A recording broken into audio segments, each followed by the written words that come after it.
Hello, this is Dr. Buffano.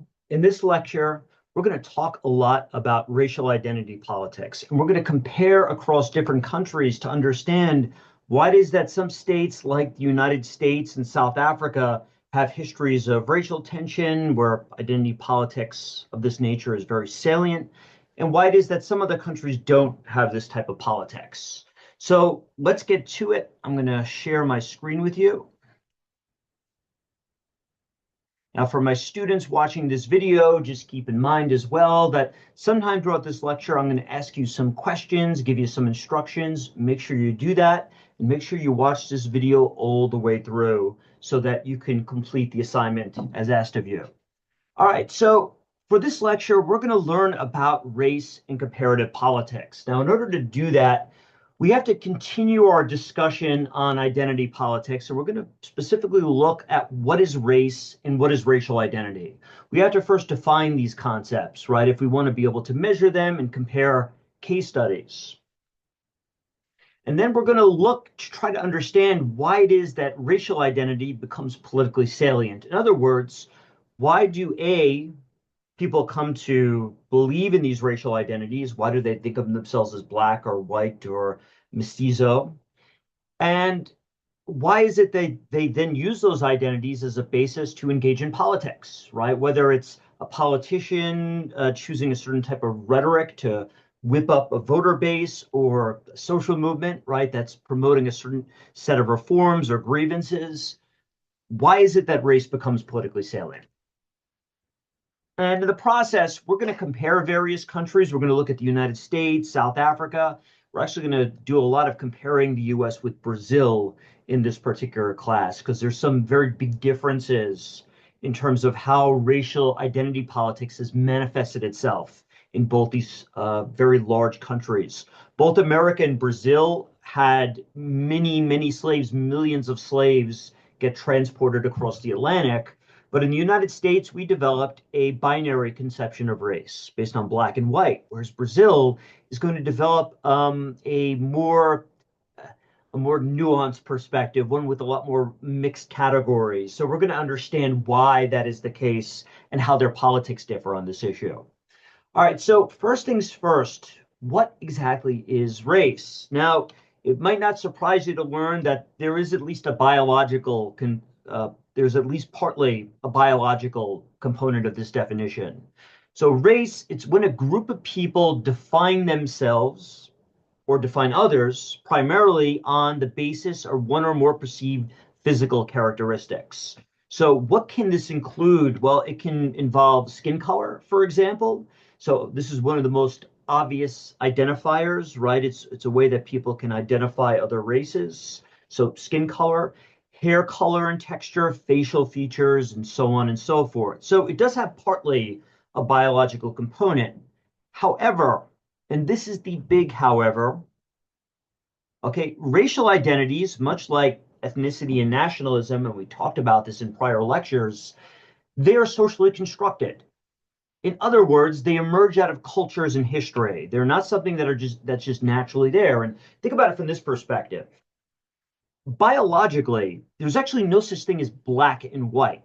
Instead, what you have is a diversity of different phenotypes, skin colors across the human race, right? So from the equator all the way up to the Arctic, human beings have a great variety of different skin colors. And of course, all human beings can intermarry with each other, have children, share part of their genes.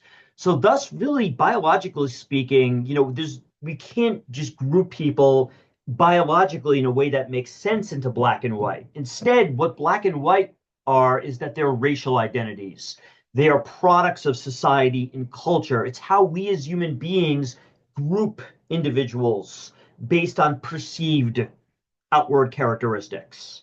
Okay, so this is something that's very important. Racial identity is learned. And just to help you understand this more, think about it this way, okay? Just because you have a very dark skin color does not mean you're going to conceive of yourself as black. Okay, let's imagine you grow up in an island where there is nothing but people who have the same exact skin color as you.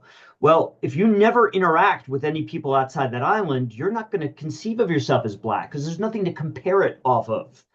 Now, on top of that as well, even if you grow up in a place where race is very salient politically, very important, you still might not choose to focus on that identity. Other forms of identity might become more important to you, right? Human beings don't necessarily have to group themselves into these different categories based on skin color and other biological features, right? But when it does happen, we call it a racial identity. So being black, being white, being Asian, for example, all of these are types of racial categories. And when they do become more salient, it often has to do with the fact that you have a situation where there are different groups that have A, different cultures, and B, also differ in terms, generally speaking, in terms of their skin colors, right? So we call this an ethno-racial group. It's a racial group that can also be an ethnic group in that they share certain cultural characteristics. I'll give you a wonderful example of this. Slaves that were brought to the United States were mainly from West Africa, whereas slave owners came mostly from the European continent. And so, thus, the collision of these two groups of people, right, created two groups with different cultural manners and customs, but who had differences in skin color. And due to slavery and then later Jim Crow segregation, the divides between those groups led to the continuation of differences in those cultures. Things like taboos in interracial marriage, right? It keeps those communities separate.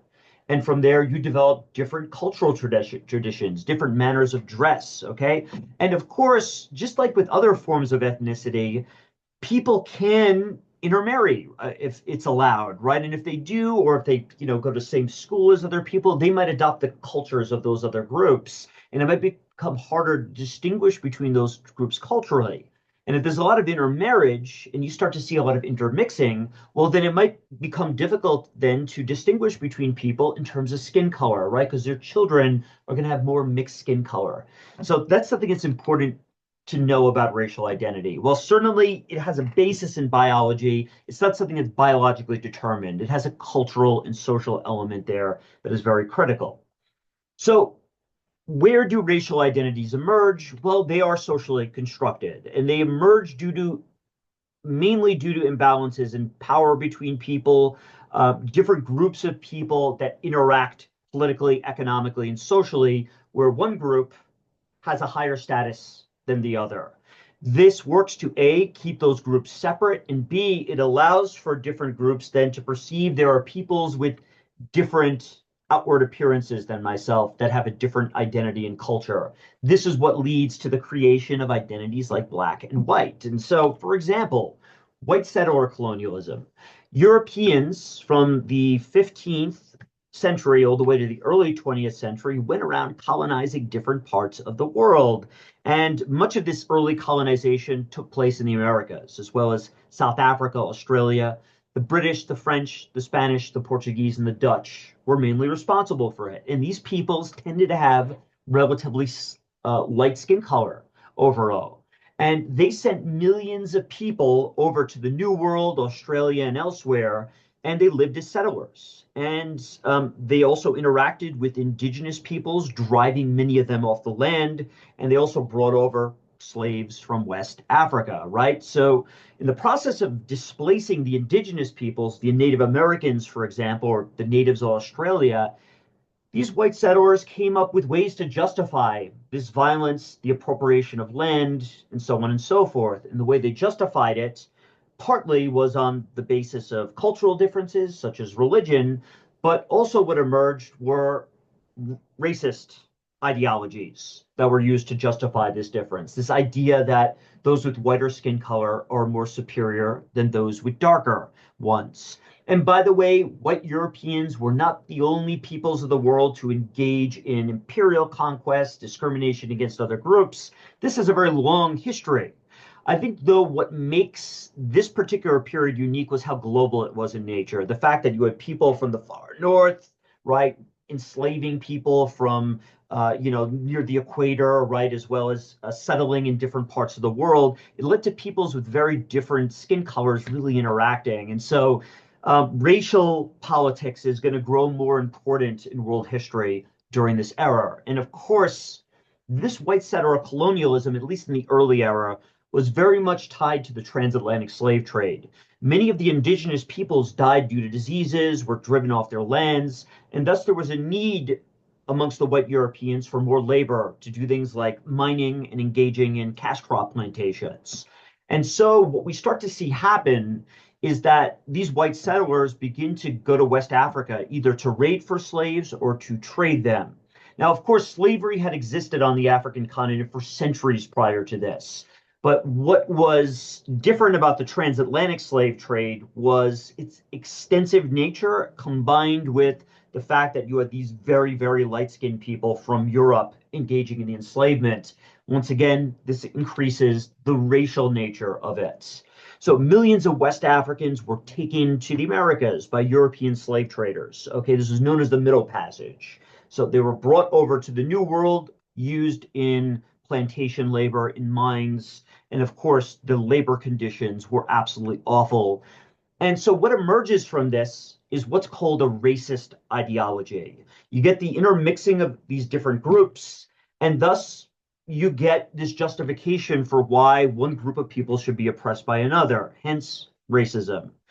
Racism is discrimination against groups of people due to perceived biological differences. As I said, it often gets intermixed as well with cultural elements. So a lot of these slaves and indigenous peoples, for example, were polytheists. And so it justifies, right, by cultural reasons, the enslavement.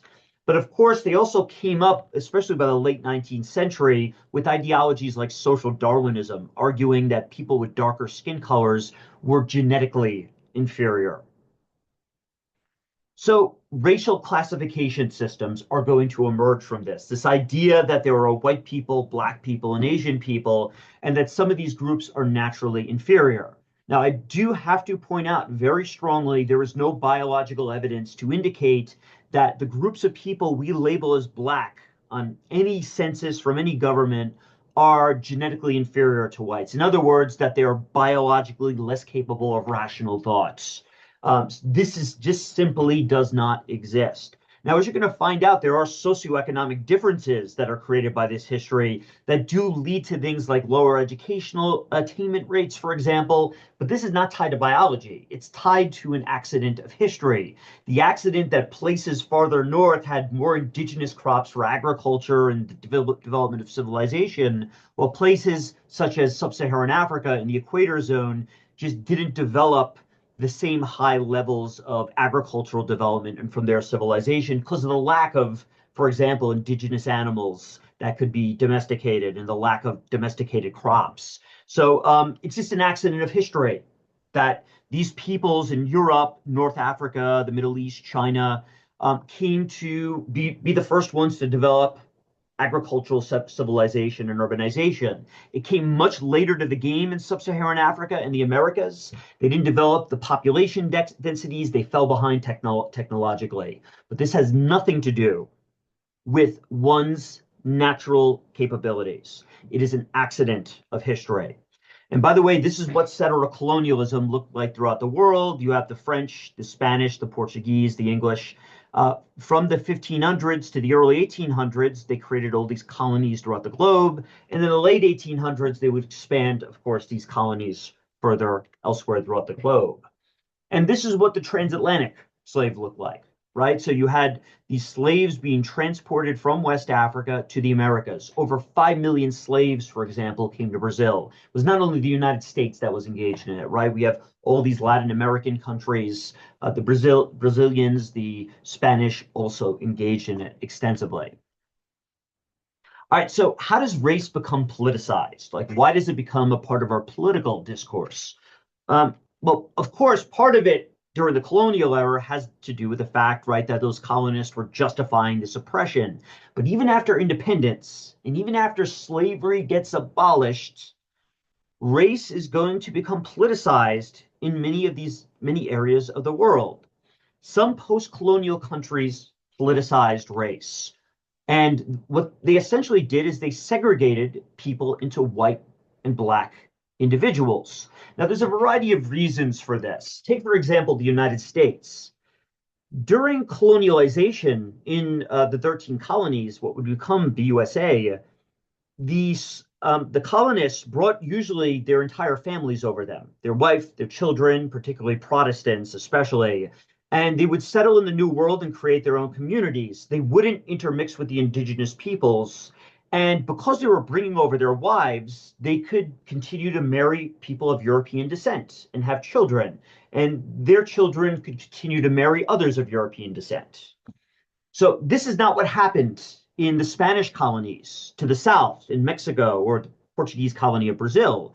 Instead, Spanish and Portuguese conquistadors, these conquerors, they usually traveled without their families to the New World, and thus they often had to intermarry with the indigenous people or with their slaves. There were more people of mixed heritage in these places. In contrast, in the 13 colonies, you didn't have this tradition, and what developed instead was a more strict segregation of black and white individuals. If you were a slave owner, you were not allowed to marry your slave, and if you raped your slave and had children with them, this is what, for example, Thomas Jefferson had children from his slaves. They were actually not considered your official children. There was a one-drop blood rule. If you had a single drop of quote unquote black blood in you, in other words, someone who was descended from a slave, you were considered black as well. So what developed was this binary conception of race. And because of that, in the aftermath of independence, the whites who had political power sought to keep themselves segregated from black individuals. Even after slavery ended, they wanted to ensure their power dominance in the American South. So in the southern United States, that's where most of the slaves were. That's where most of the plantation agriculture was located. And so slavery, it's going to come to an end with the Civil War in 1865. And after a brief period of Reconstruction, you're going to have this period known as the Jim Crow South, where from 1877 all the way up until 1965, black individuals in the South are going to be segregated from whites. They are not going to be able to intermarry with white individuals. They are not going to be able to go to the same schools, to use the same public institutions, the same bathrooms, the same waiting rooms. They were kept separate. And this was done purposely by white political elites. They didn't want their children interacting or intermarrying with black individuals, okay, for a mixture due to racism, as well as the need to keep political power. And by the way, the United States, this was not the only place where this happened, right? Within these post-settler colonies. Another famous example is apartheid South Africa. South Africa was initially colonized by the Dutch in the 17th century, and they were later joined by the British in the 19th century. Now, the Dutch did bring some slaves over with them, but there was also an indigenous peoples in South Africa, most of whom who had dark skin color, who they considered Afro-South Africans, right? They were people with dark skin color. And like the indigenous peoples of the Americas, the white Europeans here drove them off their lands, pushed them into reservations called Bantustans, and treated them as second-class citizens. And after independence from Great Britain, the South African white political elites are also going to enact segregation. They called it apartheid, where you had these strict divides between black and white individuals. And there it was even more extreme because there the whites were actually the minority of the population, not the majority. So even more violence had to be used to maintain these very oppressive political systems. So thus, these type of systems enforced racial segregation. And so in these places where you don't see much in the way of intermarriage at the beginning of colonization, you get this kind of black-white segregation. And so what does racial segregation look like? How do you do it? Well, you have policies like prohibiting interracial marriage. You segregate neighborhoods from each other in places of transport and employment to keep people from interacting, right? So remember, ethnic groups, okay, they keep themselves more stable if they avoid interaction with other groups. And so this is how these systems were maintained. And on top of that, you have to teach racism to your children, whether informally or even through the educational system and through the media. So we see supporters of apartheid really heavily use this really nasty racist rhetoric. And it gives white, and on top of this as well, to maintain this system, you have to give one of those groups political power. And so only whites had the right to vote, while it was denied to the other races within these systems. And of course, as well, you can enforce this by your migration policies, right? So if you want to keep this kind of white ethnic national dominance, right, you prevent migrants from darker skinned countries from coming to your own country. And by the way, as I said, it's not just white Europeans that have done this stuff. Japan, for example, in its history, has been very antagonistic towards migration. And there is no doubt a lot of racism that's, part of that. South Korea, for example, China. There's often been a lot of, criticism of these countries for, some of their migration policies, right? So by enforcing policies that don't allow other races in, right, you can also maintain the status quo. And so this is what segregation looks like, right? So we have here this image from the Jim Crow South. It says here colored waiting room. This was referring to African Americans. So even in the waiting rooms and on the buses and on the rail carts, right, they could not sit in the same places, white and black individuals in the South.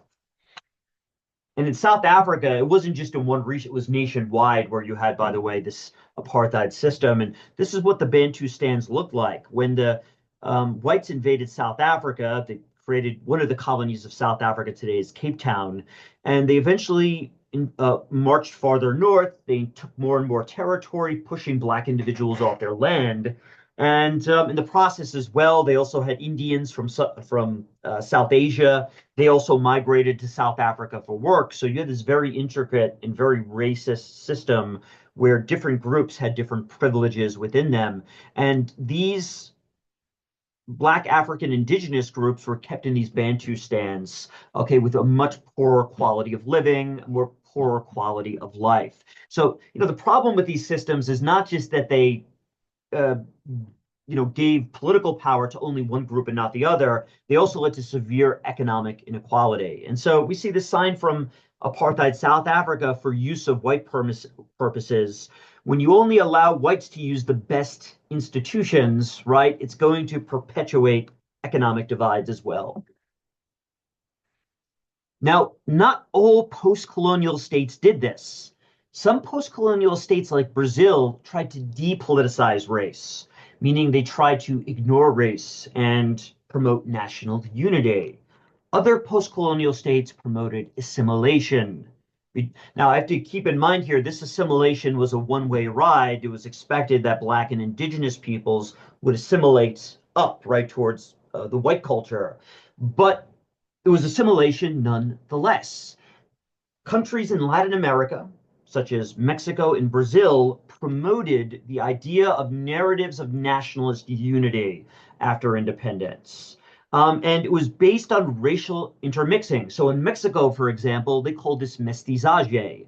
Now, you might be asking yourself, well, why? Why was this the case? Well, part of it has to do with the historical foundations of colonialism. As I said, in Latin America, the colonialists were far more likely to intermix with indigenous peoples and Black individuals.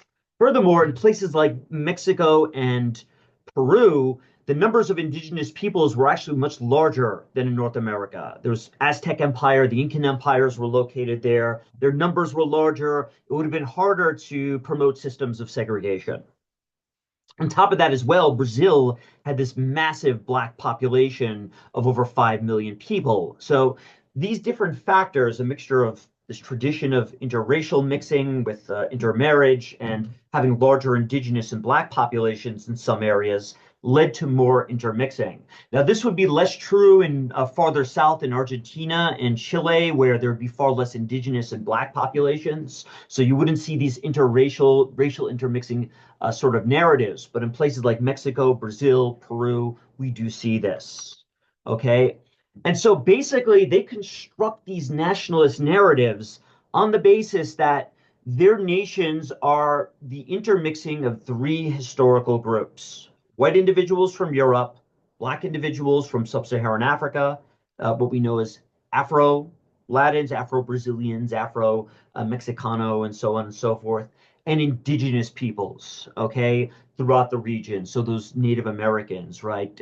So they created this idea that actually their cultures, their way of life is about the mixing of the cultures in music and political ideas of all three of these people. And of course, the white European element was the one that was given greater preference to often within these narratives.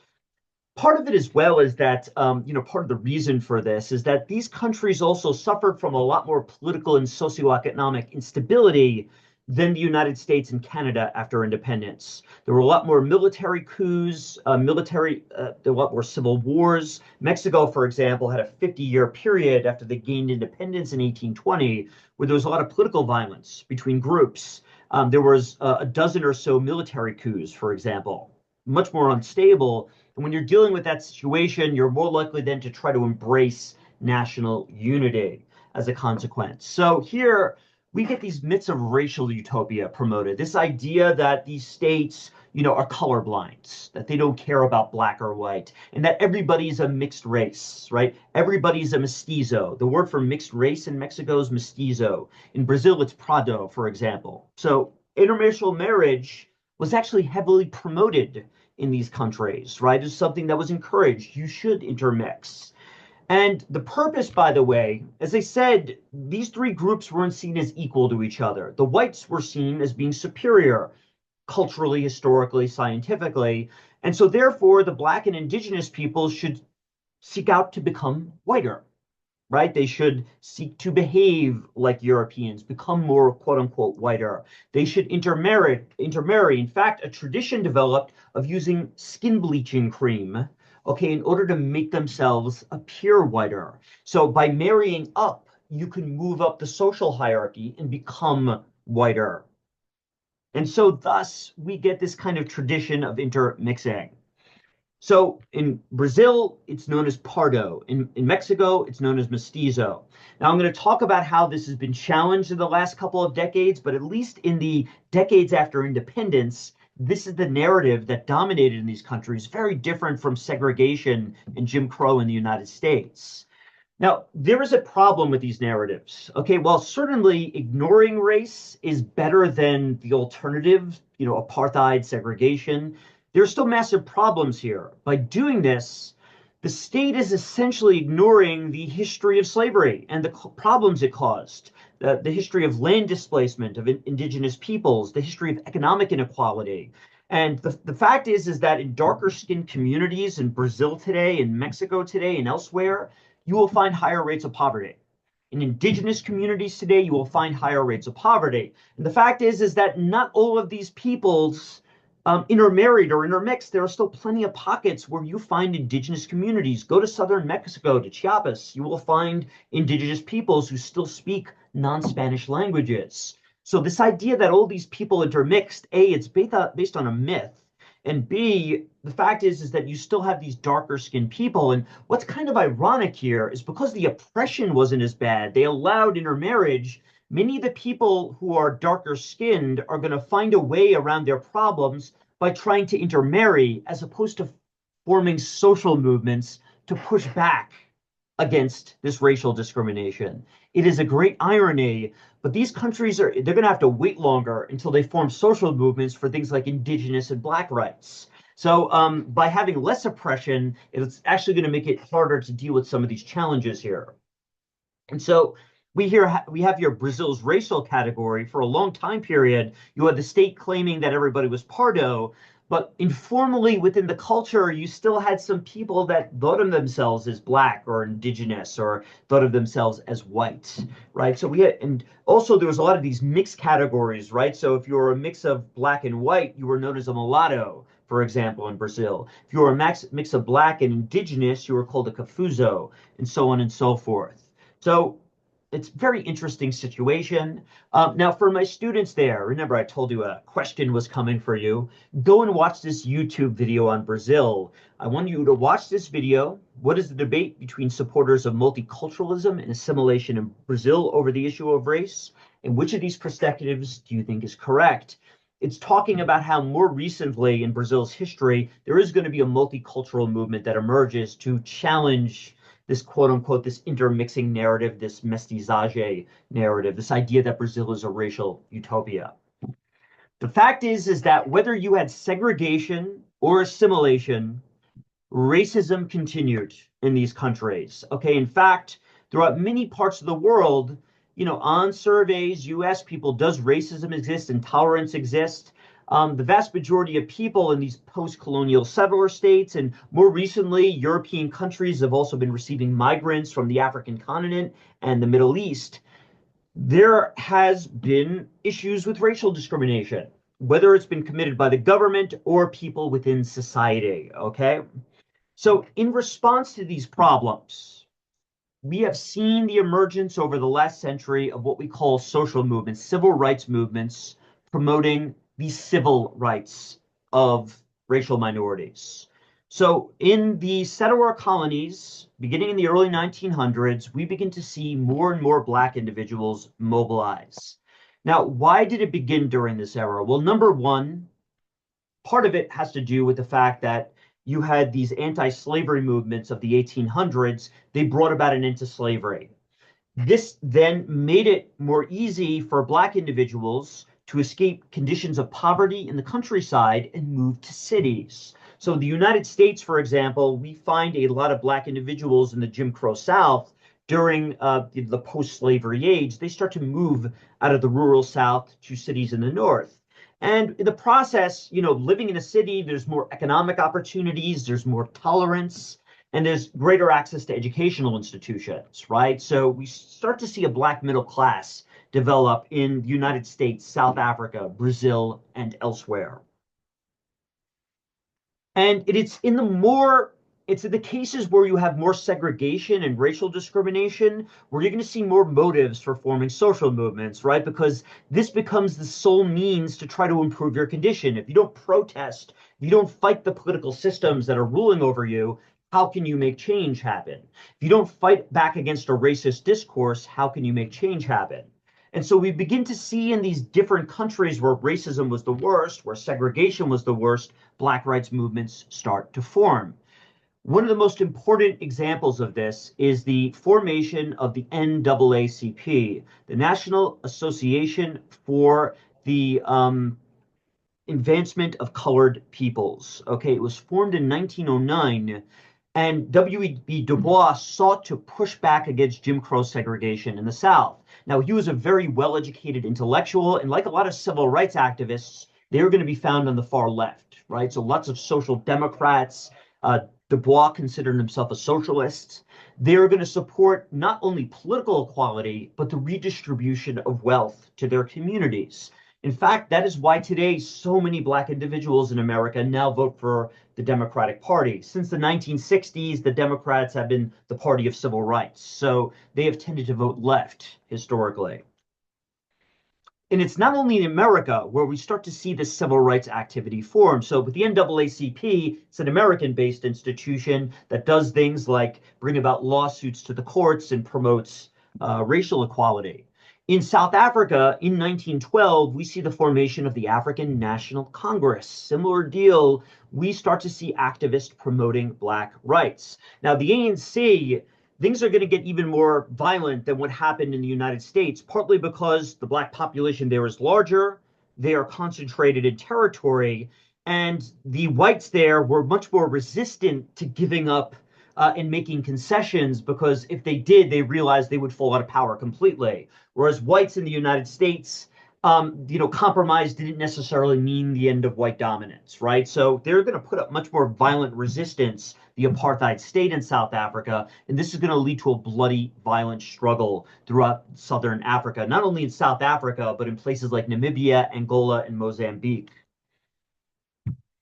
And it's elsewhere as well. In Jamaica, another country with a long history of slavery, Marcus Garvey finds something called the Universal Negro Improvement Society in 1914.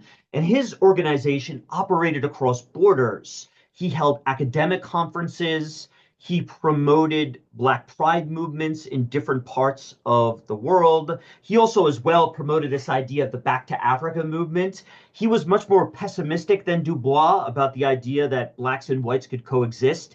He wanted Blacks to actually go back to sub-Saharan Africa. This movement had its basis in the late 1800s, and you would actually see some African Americans move to places like Liberia and Sierra Leone to start their own colonies in sub-Saharan Africa. So you had a lot of different movements here promoting this. And, of course, one of the most famous and one in which you are all familiar with is Martin Luther King and his Southern Christian Leadership Conference. A lot of the Black churches played critical roles in this movement. They often used the language of Christianity as well as the language of democracy, even sometimes quoting Thomas Jefferson in the Declaration of Independence, quite ironically, because a lot of these individuals were themselves slave owners, right? But they began to use that language and flip it on its head, using passages from the Bible and from the founding fathers, right, of these different countries to promote the idea that liberty belonged to everybody, not just white individuals. And these groups engaged eventually in protests, sit-ins, media campaigns. And what did they promote in the process? Well, they promoted racial equality and Black pride. So unlike the race discourse of the colonizers, this racial discourse was one about ending racial inequality and promoting pride, right, in Black identity. And so, of course, W.E.B. Du Bois, he argued, he said, yes, race is it's not actually biological in nature, right? It's a social construct, but it's a construct that's important within the culture. And if we don't start making people who identify as Black, more prideful in that identity, you are going to then not be able to create a civil rights movement. So they begin to mobilize people, inspire them to fight against, this Jim Crow and segregation. Now, on top of that as well, you begin to see during this era anti-colonial movements emerge in sub-Saharan Africa. Now, at this time in history, European colonialism was still going on in sub-Saharan Africa. And so you begin to see activists like Kwame Nkrumah, for example, Julius Nyerere. They begin to promote what is called Pan-Africanism, the idea that Black peoples across the world and across the African continent needed to unite to push back against European dominance of the globe, European dominance of the United Nations, and European dominance of international economic institutions like the IMF and the World Bank. They began to promote Black pride globally. And they also promoted as well the redistribution of wealth to marginalized racial groups. And so, of course, we also see indigenous movements promoting Native American rights during this era as well, right?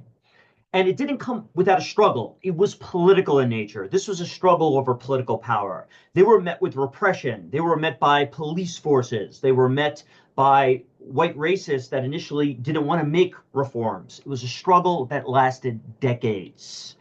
So we see here this image from the Universal Negro Improvement Association of Marcus Garvey. And so we see him, in this painting here. And so, these communities were very active. Okay, they were engaged in protest movements. And by the way, and this is another critical thing about these movements, many of them also wanted to recruit from white populations, right? If you're in the United States and you're a Black rights activist, you cannot succeed without white allies. They're in the majority in Congress. You need their help to pass new laws. And so they also as well went into white communities to try to convince them, forming these kind of what we call multicultural coalitions. And this is where multiculturalism emerges out of. Black and indigenous communities in the Americas needed the support of white individuals, as they did in South Africa, as they did in Australia, right? So many white individuals not only participated in the abolition of slavery, but in these movements. This notion that all white individuals are racist by their nature is also false. There is no truth to this idea that having a lighter skin will naturally make you more racist, just as there is no evidence behind racism itself, right? That no evidence that Black individuals are inferior, right? So phenotype, okay, has nothing to do with intelligence or one's belief systems. Now, why did these social movements emerge here? What did they emerge out of? Well, part of this had to do with the fact that fascism collapsed at the end of World War II. The great defeat of Nazi Germany, of Italy under Mussolini, of Hirohito's Japan, led to the collapse of this ideology, right, and its popularity. On top of that, in the aftermath of this war, Okay, we're going to see the formation of a new international institution called the United Nations. And this institution outwardly condemned racism in its founding declaration, 1948 Human Rights Declaration. So they condemned colonization, racism, all forms of racial inequality, and they promoted democracy. Okay, so, and of course, in the decades after this, the British and French are going to lose their colonies. And we also, as well, see these great changes in academia. All these new scientific studies came out, not only in genetics, but anthropology and history. And let me tell you, it is overwhelming. You feel free to send me a message if you want to chat about this one-on-one. But the evidence against racism is just extensive. There is no proof that people with darker skin are biologically inferior. And so they also held conferences, the UN, such as the Convention on the Elimination of All Forms of Racial Discrimination in 1966, in order to promote these ideas and to place pressure on states like America to make reforms. In fact, it is in part this international pressure after World War II that convinced a lot of white politicians that reforms were needed. It was becoming more and more embarrassing to have these racist policies on the books. When it was becoming clearer and clearer, there was no scientific basis behind them, and the rest of the world did not support them. Now, you also had this other element as well. We talked about communism and the rise of the Soviet Union in an earlier class. The Soviet Union was against European colonial movements. They were anti-colonial, they were far to the left, they were for the redistribution of economic wealth throughout the globe. And so they were very active in being against colonialization.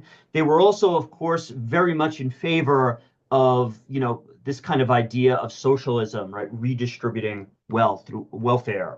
And they increased pressure on white settler states to make reforms as a consequence of this. So here, we have this kind of image from Brazil, right? So you learned about in that video about Brazil's own civil rights movement. This is what multiculturalism is all about. It's accepting the idea that there are differences amongst us, that there are skin color differences, cultural differences, linguistic differences, but that we can still live together peacefully if we have laws on the books that protect marginalized groups from discrimination and redistribute some wealth. Of course, these people are opposed by assimilationists who argue that multiculturalism will keep these distinctions in place, right? If you're promoting Black pride, can you ever get to that ultimate goal where we're just treating people equally? Will it just keep the idea that there are Black and white people, Black and white identities in the minds of people? So it's very controversial, this issue, but it's one that came into prominence after World War II, particularly in the 1960s. And so because of all this activity, states began to make multicultural reforms. So the United States ended Jim Crow under Lyndon Johnson's administration following the Civil Rights Movement. The Civil Rights Act of 1964 and the Voting Rights Act of 1965 were passed.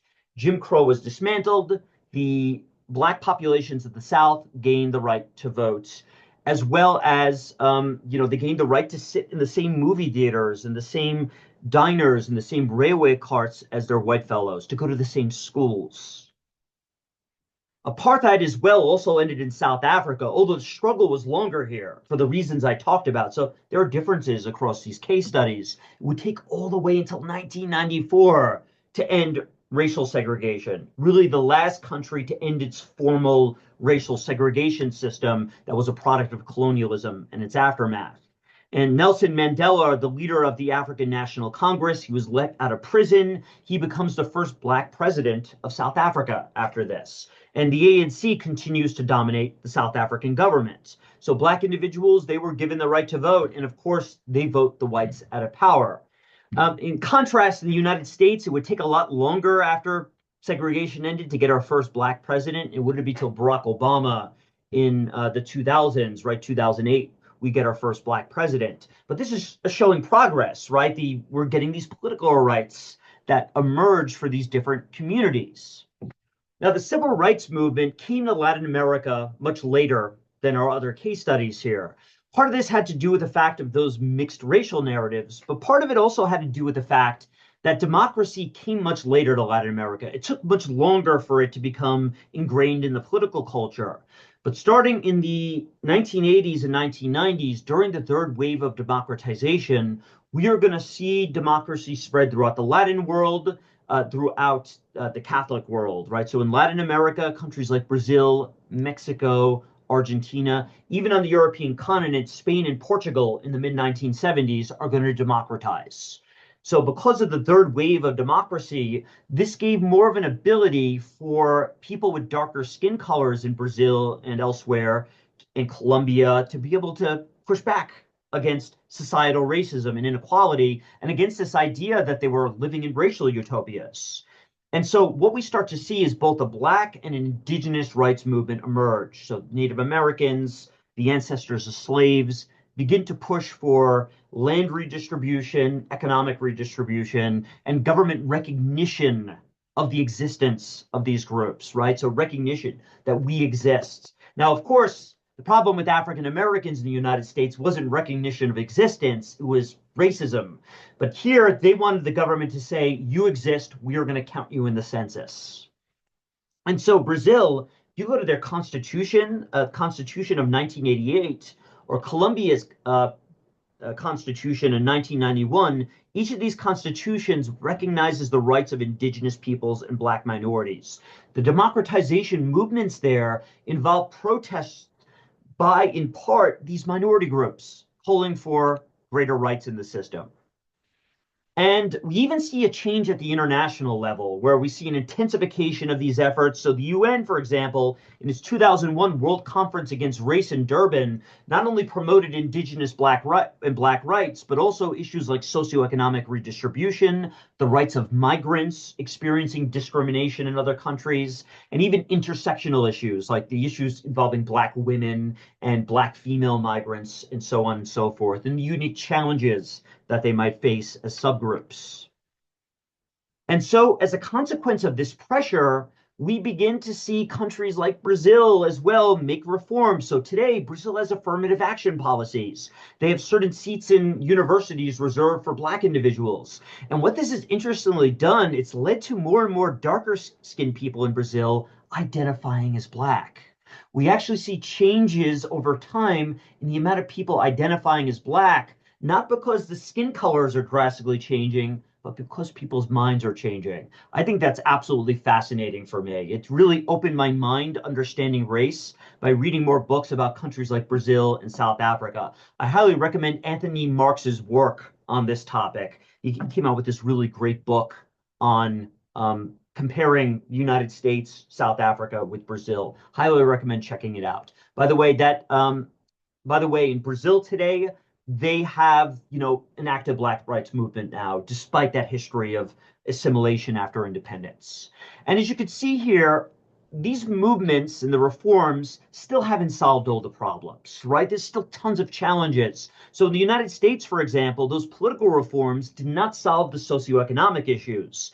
The average white family today earns over $100,000 a year, whereas the average Black family only earns, a few $1,000s a year. The wealth gaps are massive in America. I think the numbers, the average white family earns about 50 times the average amount of a Black family in America. And of course, you cannot ignore how slavery played an issue into this, right? So you notice that these wealth divides go way back. They go back into even before the time that Jim Crow segregation ended. They go back into slavery, right? And it's tough to overcome these divides, much tougher than just giving people the right to vote. Socioeconomic development takes a long time. And in America, we've been struggling with this. Black individuals have higher rates of incarceration, lower rates of education. And by the way, much of this isn't even due to racism. Rates of racism have declined in America. Recent polls only show that a little less than 10% of Americans, for example, openly on a survey will say that they're against a Black individual moving next door. These challenges are more so due to the socioeconomic remnants of these racist systems of the past. And the fact that in America, because we have a very capitalist system here, we don't really redistribute wealth. We have very large wealth inequalities. This has made it much more difficult in our country to deal with this particular problem. So we still have, like with the Black rights movement, we still have protests in our part of the world today.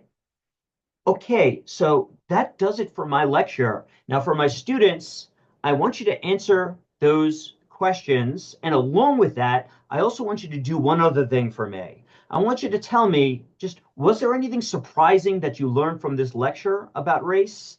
And what did you learn about race just by having, paid attention to it? And are there any problems or things you disagreed with in the lecture?